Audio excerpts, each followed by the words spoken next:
कुंभमेळ्याच्या पार्श्वभूमीवर त्र्यंबकेश्वरमध्ये सुरू असलेल्या कामांचा आढावा घेण्यासाठी पालकमंत्री गिरीश महाजन त्र्यंबकेश्वरमध्ये रवाना झालेत।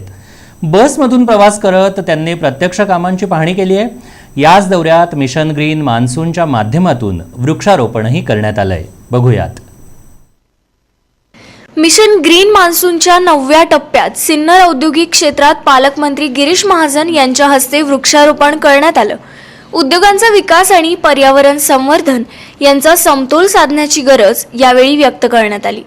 यानंतर महाजन त्र्यंबकेश्वरकडे रवाना झाले। सिंहस्थाच्या पार्श्वभूमीवर सुरू असलेल्या विविध विकास कामांची प्रत्यक्ष पाहणीही केली। कामांची प्रगती, नियोजन आणि आवश्यक सुविधांचा आढावा घेतल्यानंतर प्रशासनाला पुढील कामांसाठी निर्देश दिले जाण्याची शक्यता आहे। त्र्यंबकेश्वरमध्येही मिशन ग्रीन मान्सून अंतर्गत वृक्षारोपण करण्यात येणार असून सिंहस्थाची तयारी आणि पर्यावरण संवर्धन या दोन्ही उपक्रमांना एकाच वेळी गती देण्याचा प्रयत्न केला जातोय। न्यूज डेस्क, आपलं नाशिक।